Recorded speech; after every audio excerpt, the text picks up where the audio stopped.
Assalamualaikum warahmatullahi taala wabarakatuh. Baling meminta Yang Berhormat Menteri Kanan Kerja Raya menyatakan apakah langkah-langkah yang akan diambil oleh pihak kementerian dalam mengendalikan aduan rakyat berkenaan kerosakan jalan raya dan kualiti pembaikan jalan raya oleh kontraktor yang mungkin menyebabkan kerosakan harta benda juga kehilangan nyawa. Terima kasih. Sila Menteri Kanan Kerja Raya jawab, tempoh masa 3 minit. Bismillahirrahmanirrahim. Assalamualaikum warahmatullahi wabarakatuh. Terima kasih Datuk Yang Dipertua, terima kasih Yang Berhormat Baling. Tuan Yang Dipertua, untuk makluman Yang Berhormat, Kementerian Kerja Raya mempunyai 13 saluran aduan untuk membolehkan orang awam menyalurkan aduan terus kepada pihak kementerian dan agensi. Setiap aduan akan disaring dan disalurkan pada agensi yang terlibat untuk siasatan dan tindakan. Kementerian ini melalui Jabatan Kerja Raya komited dan memastikan semua jawatan persekutuan sentiasa dalam keadaan yang selamat dan selesa dengan melaksanakan kerja-kerja penyelenggaraan sepanjang tahun berdasarkan peruntukan yang diluluskan oleh Kementerian Kewangan. Bagi mengatasi aduan berkaitan jalan berlubang ataupun pothole, Kementerian ini telah mengaktifkan program Aku Janji Sifar Lubang peringkat kebangsaan bersama pihak Jabatan Kerja Raya dan syarikat-syarikat konsesi dalam persekutuan. Di bawah program ini, kerja tampalan lubang perlu dilaksanakan dalam tempoh 24 jam setelah aduan diterima.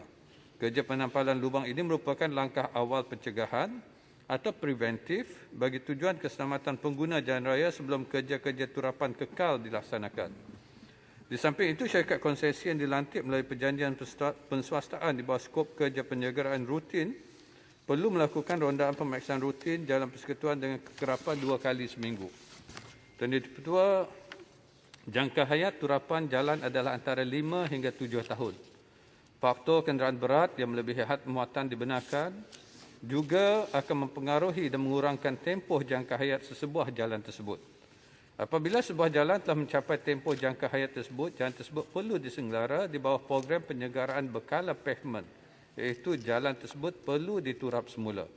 Kementerian ini juga sentiasa berusaha meningkatkan ciri-ciri keselamatan jalan raya di negara ini, khususnya melibatkan lokasi yang kerap berlaku kemalangan ataupun black spot di bawah program khas keselamatan jalan raya.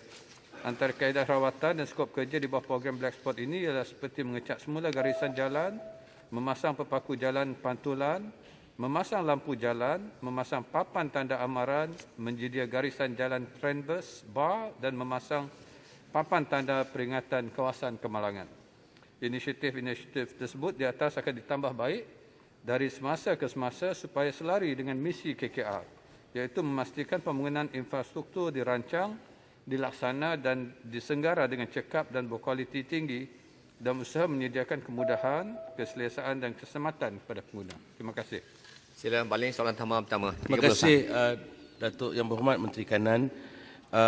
Saya ingin melaporkan kepada Yang Berhormat Menteri bahawa Batuas Kulim Expressway VKE yang kerap saya lalui terdapat banyak kes-kes kemalangan dan kematian. Untuk makluman Yang Berhormat Menteri juga, laluan ini digunakan oleh rakan-rakan kita semua daripada Bukit Mertajam, Kepala Batas, Kulim, Padang Serai, Baling, Sik sampai ke Jeli. Jadi saya ingin tanyakan kepada Yang Berhormat Menteri, walaupun Yang Berhormat Menteri dah sebut tadi 13 saluran 24 jam mereka harus laksanakan, tetapi saya fikir proses pembaikan jalan raya itu tidak dapat dilaksanakan dalam masa 24 jam. Ini saya harap Yang Berhormat Menteri dan Kementerian teliti perkara ini, sangat penting kerana tiap-tiap hari ada kemalangan, malah kemalangan maut begitu tinggi di kawasan tersebut yang melibatkan semua parlimen yang saya sebutkan tadi.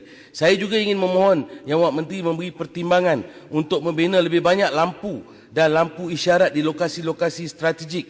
Ini kerana sudah lama saya selaku ahli parlimen Baling telah memohon, bukan sekadar untuk rakyat Baling, malah untuk rakyat yang saya sebutkan tadi daripada Bukit Mertajam sampailah ke Greek. Saya harap permohonan ini dapat dipertimbangkan khas. Terima kasih Yang Berhormat Menteri Kanan.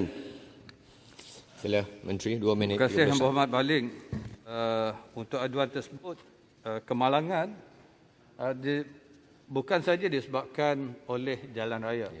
Tapi mengikut kajian yang dilaksanakan, punca kemalangan lebih pada punca kecuaian pemandu ataupun kecuaian manusia. Memang saya akui ada juga punca kemalangan disebabkan oleh keadaan jalan raya yang mungkin menyebabkan kemalangan tersebut. Dan untuk itulah saya kira kita telah melaksanakan apa yang dikatakan Zero Pothole Program yang menyaksikan bahawa komitmen daripada setiap JD di peringkat daerah dan juga syarikat konsesi untuk memastikan semua lubang-lubang di jalan raya ditampung dalam tempoh 24 jam tampalan sementara dan dalam tempoh 3 hari mesti ada tindakan untuk menampung secara kekal. Manakala yang lain-lain termasuklah pembaikan jalan yang mungkin keadaan perlu penurapan semula, ianya bergantung pada peruntukan yang kita terima. Apapun untuk Yang Berhormat Baling tadi, bolehlah kita nanti sampaikan sekali lagi surat pada saya. InsyaAllah saya akan membawa perkara ini untuk mendapat peruntukan. Sementara itu untuk makluman Baling, Yang Berhormat Baling pada tahun 2020 untuk kerja-kerja penerapan di kawasan Parlimen Baling saja kita dah peruntukkan 8.1 milion ringgit untuk kawasan Baling saja, kawasan Parlimen Baling. Terima kasih. Terima kasih Yang Berhormat Menteri. Tapi ini Menteri. bikin Soalan tambahan yang Tanpa. kedua, saya Tanpa. pilih sebelah sini, Tolong gerak. saya jemput Yang Tanpa. Berhormat Padang Serai. Terima kasih Yang di-Pertua. Saya ucapkan terima kasih pada YB Baling yang mukakan jalan BKE.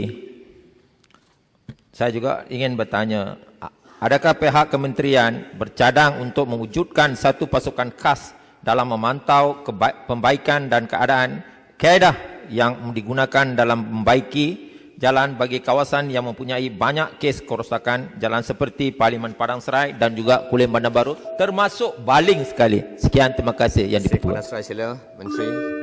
Terima kasih Yang Berhormat.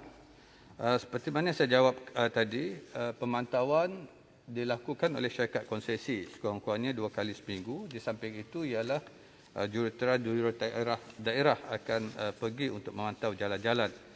Dan bagaimana kita nak memastikan jalan itu berada dalam keadaan baik, kita membuat pelbagai kaedah. Termasuklah menggunakan teknologi baru, kaedah turapan dan sebagainya untuk supaya keadaan jalan lebih tahan lama. Tapi cabaran kita kebanyakannya kerosakan jalan ini adalah disebabkan overweight, vehicle ataupun kenderaan-kenderaan yang melalui jalan kita terlebih muatan. Ini menyebabkan kerosakan jalan ataupun jangka hayat jalan itu makin menjadi lebih pendek. Contoh yang kita gunakan sekarang ini ialah kita sedang menggunakan kajian secara pilot untuk menggunakan kaedah turapan baru iaitu Fiber Modified Asphalt, FMA, juga Rubberized Modified Asphalt dan juga Polymer Modified Asphalt dan juga Stone Mastic Asphalt. Ini diharapkan dengan kaedah baru ini, kalau dapat dibuktikan, ianya akan dapat menambah kekukuhan ataupun kekuatan jalan itu, ianya akan digunakan secara lebih meluas pada masa akan datang. Terima kasih. Terima kasih, Menteri.